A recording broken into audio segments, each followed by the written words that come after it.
Welcome to ECN Trade Daily Video. Before we begin, it should be noted that any advice is of a general nature only and that your personal circumstances have not been taken into consideration. Hello everyone, my name is Rob Clayton and thank you for joining me.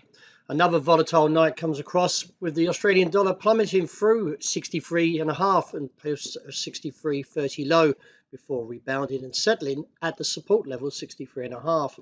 Meanwhile, the dollar index, which measures the greenback strength against a basket of 6 major currencies, rallied on to an intraday high and refreshes its 10-month high at 106.51 before pulling back to 106.40. Looking at the pattern now, it is a little bit of a question mark on whether the market will uphold at this level around 63.5 after a test, but we are getting somewhat oversold. But in judgment, I feel that there could be a little bit more to the downside due to the fact that the stops are likely to be triggered. Therefore, looking towards 62.80 and reassess. I'm not getting too bearish at the bottom of the range. I just feel this is just a slight extension before an expected turnaround. Also looking at the euro, the market reached its objective, which was at 105.15.45 after printing an intraday low of 104.87. Settling though at 105, the market is attempting to recover as it is oversold. But I feel like the Australian dollar, we may see a little bit more to the downside and looking towards 104.55. I'm not bearish down at this level. I just feel that some pressure is coming to try and squeeze out some of the longs, and therefore it's just initial squeeze play before turning around and potentially looking back towards 106 to 107. The dollar yen, while the market is firmer and pushing higher on towards 150 after inking in an intraday high of 149.70.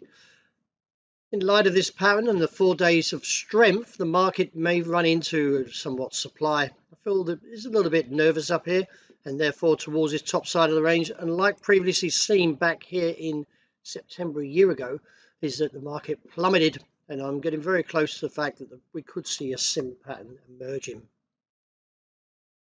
Sterling remains weak and looking still towards the downside objective, somewhere towards the region of 120.70 to 120.20 after printing an intraday low of 121.10. This heavy pattern still remains in terms of oversold territory for the RSI, and therefore eventually should see a rebound or warrants a rebound due to the fact that the ADX is also overheating.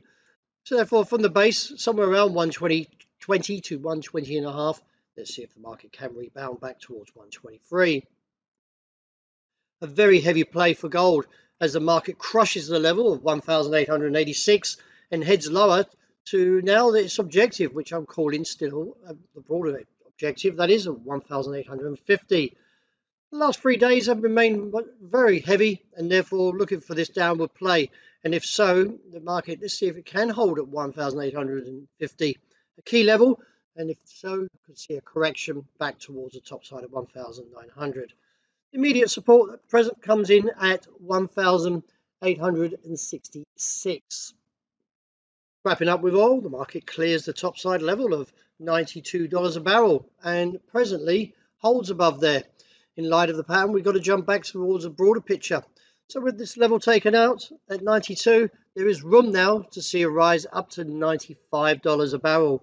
But still, we are overbought on the weeklies and extremely overbought in terms of the fact of the short-term indicators from the 4-hour. So can we expect any pullback? Well, I believe the market may briefly test the support level, which now comes in at $90 a barrel. So presently we're locked now in a broader pattern of 90 to 95. A reassess. Well, that's a wrap. Thank you very much for joining me, and as always, look out for the intraday report, and I hope you enjoy the rest of the day.